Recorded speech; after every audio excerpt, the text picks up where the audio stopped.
Assalamualaikum warahmatullahi wabarakatuh.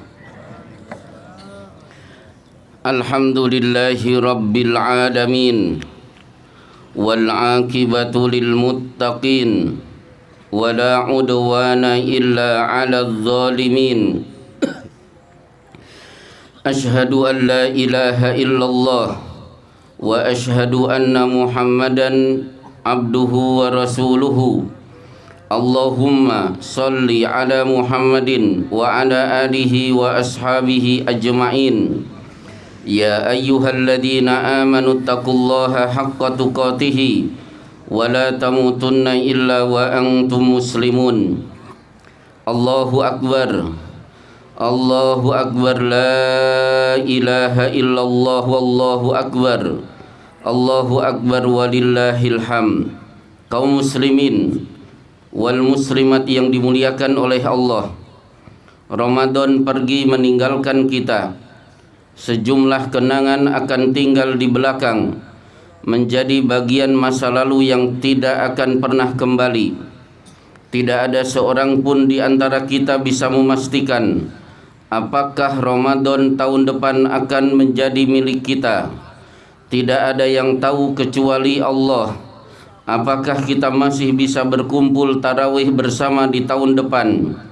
Boleh jadi tanpa sepengetahuan kita, Ramadan kemarin adalah Ramadan terakhir dalam sejarah hidup kita. Kita kembali ke kampung abadi, yaitu akhirat. Kaum muslimin yang dimuliakan oleh Allah, Ramadan datang silih berganti. Entah berapa Ramadan yang singgah dalam kehidupan kita, kita tidak lagi menghitungnya. Ia terus datang dan pergi. Nanti suatu kali akan datang saatnya kitalah yang meninggalkan Ramadan, sementara orang akan terus berbondong-bondong mengisi tiap sudut masjid sampai halaman, namun kita tidak ikut di dalamnya. Kaum muslimin yang dimuliakan oleh Allah, di saat Ramadan telah berlalu, masjid-masjid kembali sepi. Jamaah yang tadinya tumpah ruah memenuhi pelataran masjid, luber sampai ke halaman, akhirnya menghilang. Sempat terlintas dalam pikiran, andaikan umat Islam setiap hari seperti di bulan Ramadan. Itulah perandai-andaian. Sayang Islam bukan agama berandai-andai. Tapi alhamdulillah, kita bersyukur kepada Allah. Di saat masjid sudah mulai ditinggalkan, masih ada sekelompok kecil yang memakmurkan masjid. Dan insya Allah kitalah yang termasuk sekelompok kecil itu. Kaum muslimin yang dimuliakan oleh Allah, berbicara tentang solat, ada dua waktu yang selalu kita tunggu. Waktu solat dan waktu di mana kita akan disolatkan. Baru saja kita solat di belakang imam. Siapa sangka lusa kita sudah berada di depan imam untuk disolatkan. Hari ini kita duduk di atas tanah, boleh jadi besok sudah berada di bawah tanah. Demikianlah mati, akan datang silih berganti, satu persatu berangkat ke kampung abadi. Tua, muda, wanita, lelaki, nomor urutnya tidak pernah jelas dan tidak pernah pasti. Kaum muslimin yang dimuliakan oleh Allah, ada yang sudah tua renta, malah jadi aneh karena dia belum segera berangkat, yang kadang-kadang membikin iri. Padahal anak muda yang masih bayi sudah banyak yang mendahului. Tidak ada ketentuan seorang mati harus sakit terlebih dahulu. Betapa banyak orang yang sehat walafiat, seolah tanpa sebab tiba-tiba mati, membuat orang yang ditinggalkan terkejut. Kaum muslimin yang dimuliakan oleh Allah, kita berlindung kepada Allah. Jangan sampai kita tengah asik mengejar dunia, justru saat itulah ajal menjemput. Janganlah kita bagaikan orang yang membuat istana pasir. Lihatlah anak-anak ketika bermain pasir di pantai. Begitu asik mereka bermain membuat macam-macam bangunan. Ada rumah-rumahan, ada benteng-bentengan, ada juga yang berbentuk istana. Semua itu dibuat penuh dengan kesabaran. Kadang-kadang tersenggol, rubuh, lalu dibangun lagi. Akhirnya jadilah istana itu, lalu ditatap dengan penuh kebanggaan. Esok hari anak-anak pergi ke pantai. Istana pasir yang indah itu sudah tidak ada, habis disapu ombak, bahkan sisa-sisanya pun tidak ada lagi.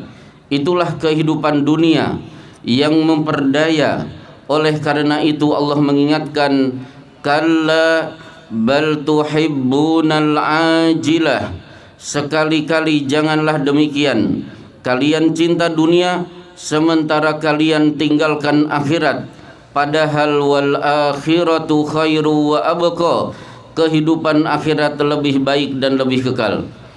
Kaum muslimin yang dimuliakan oleh Allah, karena pentingnya masalah ini, maka marilah kita manfaatkan waktu sebaik-baiknya untuk melakukan berbagai macam kebajikan demi akhirat. Detik, menit, dan hari-hari harus dilalui dengan sebaik-baik amal. Ada baiknya kita dengar petuah dari ahli nasihat tentang betapa berharganya waktu. Untuk memahami makna 1 tahun, tanyakan kepada siswa yang gagal dalam ujian kenaikan kelas. Untuk memahami makna 1 bulan, tanyalah kepada ibu-ibu yang melahirkan bayi prematur. Untuk memahami makna 1 minggu, tanyalah seorang editor majalah mingguan.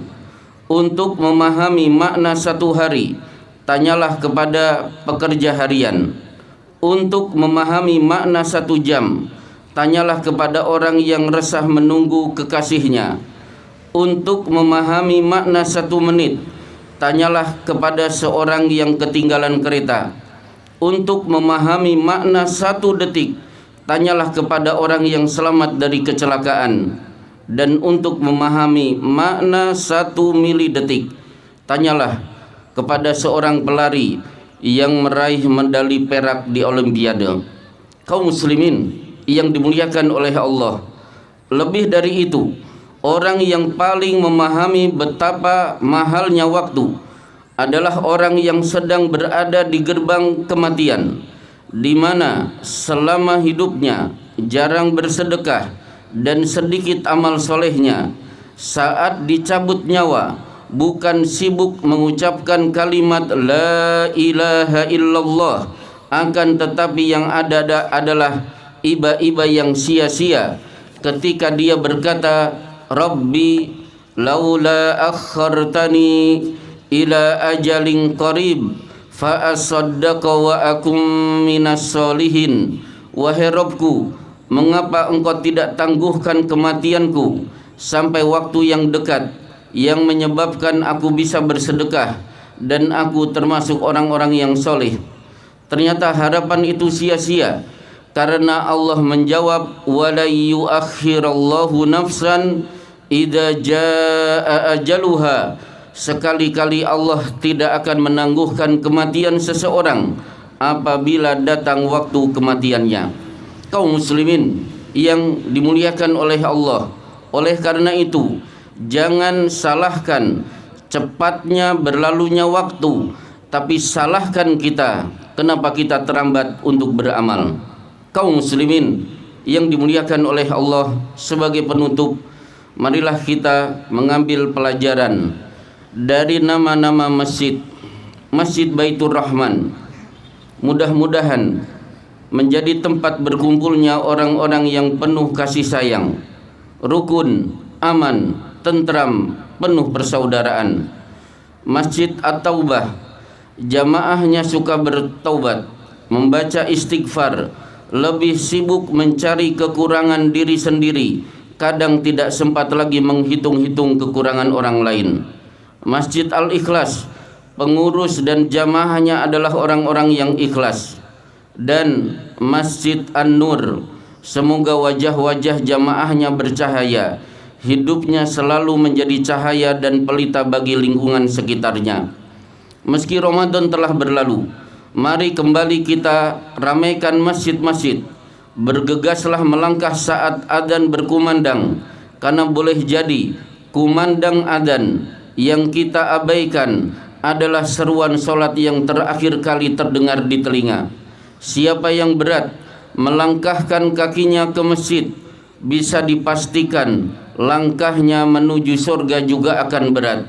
Bila kita mendengar ada jamaah kehilangan sendal di masjid, maka ini adalah satu musibah, tapi bukan musibah yang besar, karena musibah yang sesungguhnya manakala sendal kita jarang terlihat di masjid.